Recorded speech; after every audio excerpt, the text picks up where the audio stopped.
Hello students, welcome to my YouTube channel.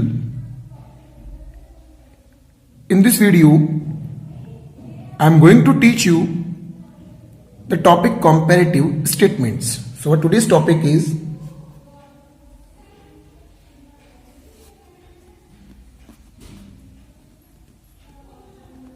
comparative statements.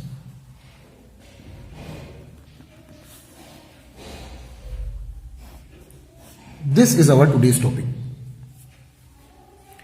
So first of all, we will understand what is the means of comparative statements.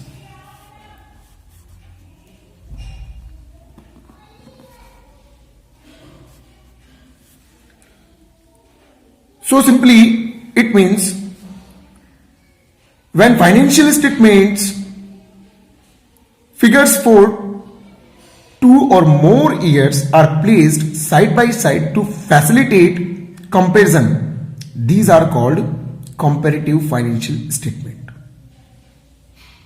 जब आपके वित्तीय विवरण की जो 2 या 2 से अधिक वर्षों की सूचनाएं आप प्रस्तुत करते हैं एक दूसरे के अगल बगल में, ताकि दोनों वर्षों के फिगर्स को लेकर के उनका तुलनात्मक अध्ययन संभव हो सके, तो इस प्रकार के प्रस्तुतिकरण को ही हम कहते हैं कंपैरेटिव फाइनेंशियल स्टेटमेंट, तुलनीय वित्तीय विवरण. मैं लिख देता हूं आपके लिए यहां पर, when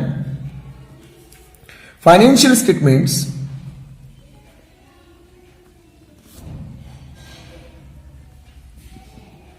for 2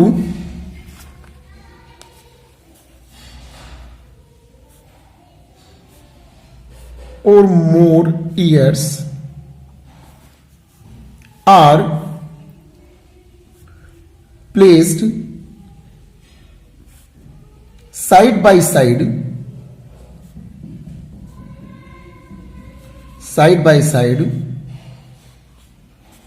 to facilitate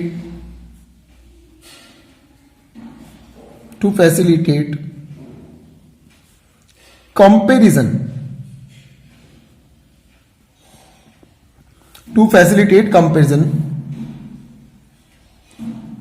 these are called comparative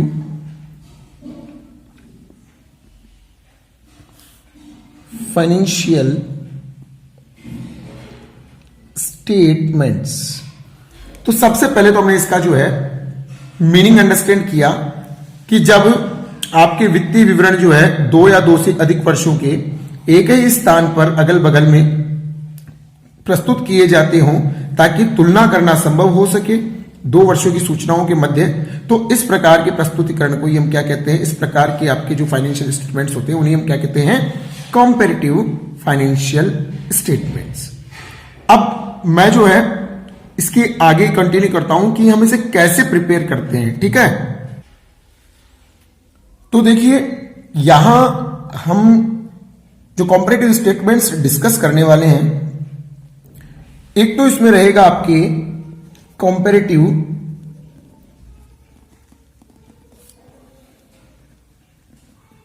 balance sheet, और जो दूसरा रहेगा वो रहेगा आपका कंपैरेटिव इनकम स्टेटमेंट और statement of profit and loss, P&L. ठीक है, तो यहां हम सबसे पहले जो पॉइंट डिस्कस करने जा रहे हैं वो करने जा रहे हैं कंपैरेटिव बैलेंस शीट. ठीक है, ये हम सबसे पहले यहां पर डिस्कस करेंगे आपके साथ.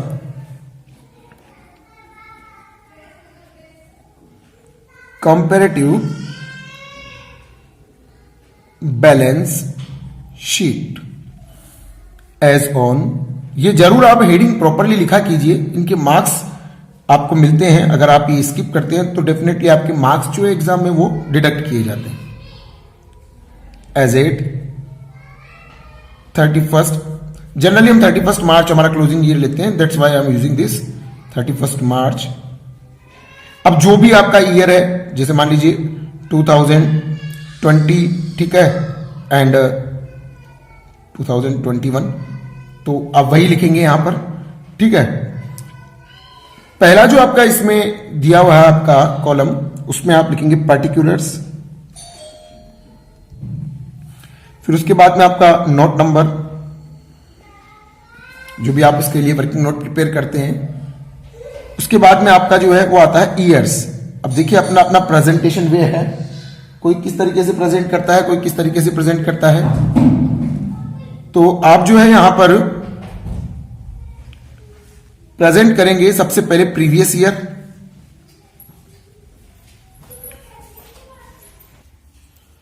और यहां जो आएगा नेक्स्ट में यहां आएगा करंट ईयर। मतलब यूं समझ लीजिए कि ये जो आपका है ये शो करेगा 2020 को, जो उसके वैल्यूज है उसको, ये 2021 को। ठीक है, और जो आपका नेक्स्ट कॉलम रहेगा वो रहेगा आपका चेंज का। एक तो होता है एब्सोल्यूट, एक होता है इन परसेंटेज। ठीक है, आप बुक से रेफर कर सकते हैं, इसको प्रॉपर्ली लिख लेंगे ये एब्सोल्यूट चेंज और परसेंटेज चेंज। एब्सोल्यूट चेंज में आप इंक्रीज या डिक्रीज, एब्सोल्यूट जो आपका वैल्यू रहेगा वो चीज आपको शो करना होगा, वो मैं करके दिखाता हूं आपको।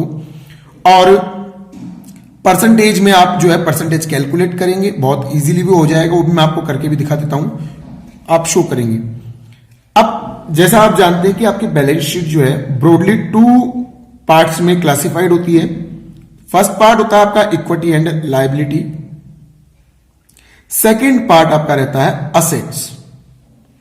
सो इक्विटी एंड लायबिलिटी को फर्दर स्प्लिट किया गया है आपके लेवल पर 3 पार्ट्स में, wise share holders fund, non current liabilities and current liabilities. वापस रिपीट कर रहा हूं, equity and liability is further classified in 3 parts, that is share holder fund, non current liability, current liability. मतलब short में SHF, NCL, CL। ठीक है, तो मैं यहां आपके लिए लिख रहा हूं, सबसे पहला जो आपका पार्ट रहेगा वो रहेगा equity and liability.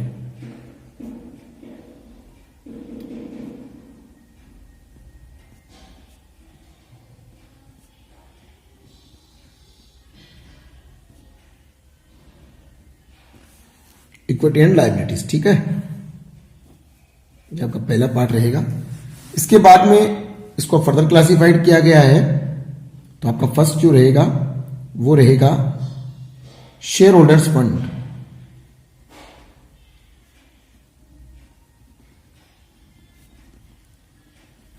Share holders fund. ठीक है, और जो सेकंड पार्ट रहेगा आपका वो रहेगा नॉन करंट लायबिलिटीज का। ठीक है जी, और जो आपका थर्ड पार्ट रहेगा वो रहेगा आपकी करंट लायबिलिटीज का।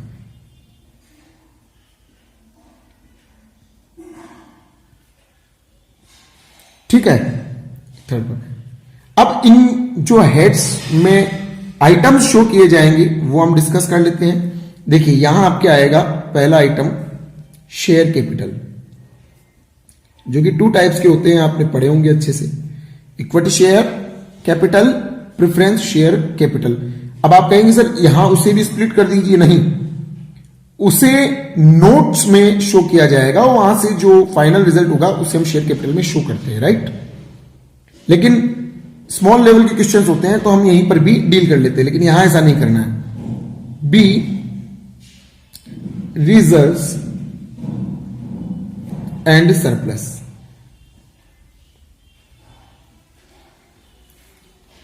तो ये 2 आइटम आते हैं इसमें शेयर होल्डर्स फंड में। नॉन करंट में आपके 2 मेन आइटम आ जाएंगे, long term borrowing and long term provisions. होते और भी बहुत है, लेकिन आपके लेवल पर यहां जो है इतना ही यहां कंसीडर किया गया है। आपके एक तो आ जाएगा आपका लॉन्ग टर्म बोरोइंग्स,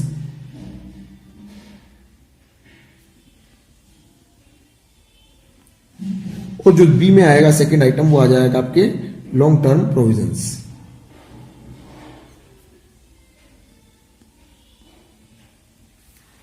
और नेक्स्ट जो आपके आ रहा है करंट में, उसमें भी आपके जो 4 आइटम आएंगे। पहला तो है शॉर्ट टर्म बोरोइंग्स, बिल्कुल ऊपर वाले का आपको जो है शॉर्ट टर्म बोरोइंग्स। नेक्स्ट आपके आ जाएगा ट्रेड पेबल्स, ठीक है बेटा। उसके बाद जो नेक्स्ट आ रहा है वो आपके लिए आ रहा है इसमें other current liabilities, other current liabilities, ठीक है। And last one is the short term provisions, ये उसका जस्ट अपोजिट।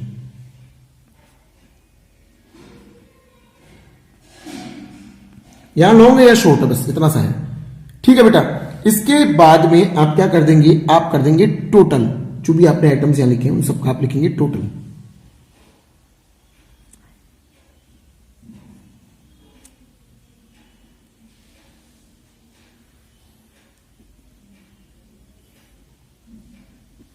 ये लीजिए, आप इसे कह सकते हैं टोटल ए बी कह सकते हैं, आप इसको नाम दे सकते हैं, ठीक है। अब मैं इसका जो सेकंड पार्ट वो बनाने जा रहा हूं आपके सामने, वो आप देखेंगे।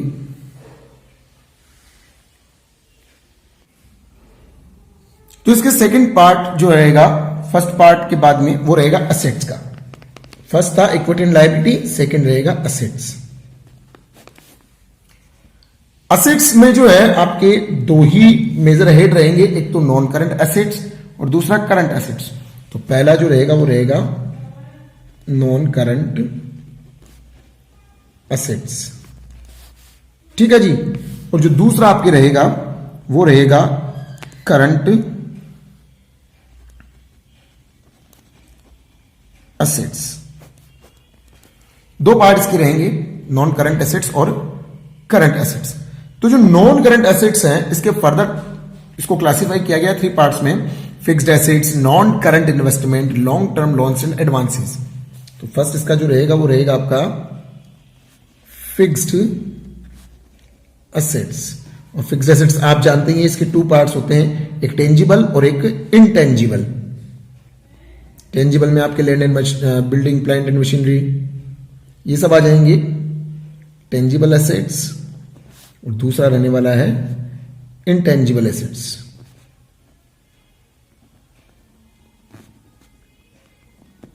ठीक है, ये इसका पार्ट रहेगा। और इसके बाद में इसका जो बी पॉइंट आएगा वो आपके आ जाएगा, बी पॉइंट ले लेंगे आप यहां पर, नॉन करंट इन्वेस्टमेंट वाला।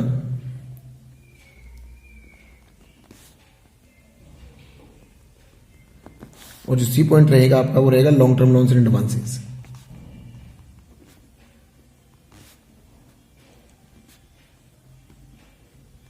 Long term loans and advances, ठीक है।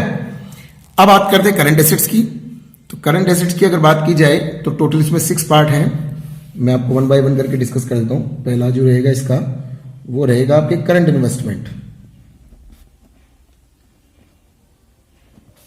दूसरा रहने वाला है आपका inventories.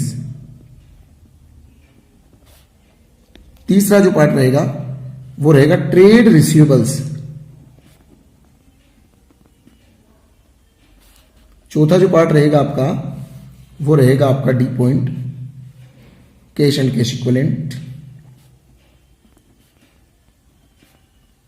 Cash and cash equivalents. और फिर आ जाएगा आपके short term loans and advances और लास्ट में अदर।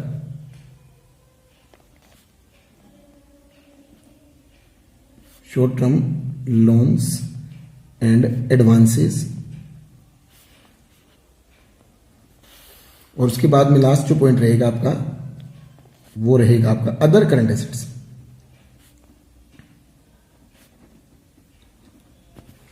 तो ये तो मैंने आपको बताया इसके आइटम्स के बारे में जो इसमें आपके शो किए जाते हैं। अब देखिए इसकी कैलकुलेशन कैसे होता है। मैं कुछ इमेजिनरी वैल्यू लेके आपको समझाता हूं। सपोज कीजिए आपका शेयर होल्डर फंड में शेयर कैपिटल जो है वो आपका ईयर 2020 में सपोज कीजिए 10 लाख है, और 21 में कंपनी ने 5 लाख के शेयर्स मार्केट में और इशू किए, तो इन टोटल शेयर कैपिटल हो गया 15 लाख। तो ये इस साल का डेटा हो गया, ठीक है। अब यहां एब्सोल्यूट चेंज आप चेक कीजिए, 10 से 15 हो गया तो 5 लाख प्लस हो गया, तो एब्सोल्यूट चेंज आएगा पॉजिटिव में 5 लाख। समझ में आया। और अब आपको क्या करना है, अब आपको ये जो आया एब्सोल्यूट चेंज, इसमें आपके बेस ईयर जो होता है उससे डिवाइड आपको करना है और मल्टीप्लाई 100 से करेंगे तो वो चेंज इन परसेंटेज आ जाएगा। ठीक है, तो आप कैसे करेंगे, मैं रफ में करके दिखा देता हूं आपको। 5 लाख आपका जो एब्सोल्यूट चेंज है उसमें आप डिवाइड करेंगे बेस ईयर की वैल्यू का, जो कि आपके है 10 लाख। ठीक है जी, और मल्टीप्लाई 100 से करेंगे to convert in percentage. And आप देखेंगे, ये देखिए 2 से 2 2 1 3, दीज आर द 3 एंड 4, तो ये आ गया आपका 50%। बिल्कुल इजी है। तो आप यहां शो करेंगे 50%। तो मुझे लगता है कि आपको यह समझ में आया होगा। ठीक है, मैंने अभी आपको केवल इसका फॉर्मेट समझाया है। हम जो नेक्स्ट आपके लिए वीडियो बनाएंगे उसमें आपको इसका एक जो है एग्जाम्पल भी आपके लिए जो है करके आपको दिखाएंगे, क्वेश्चन आपको एग्जाम्पल फॉर्म में आपको करके दिखाएंगे कंप्लीटली। सो आई थिंक आपको समझ में आया होगा। It's enough for this video, and for more clarification on this topic must watch my next video. Bye.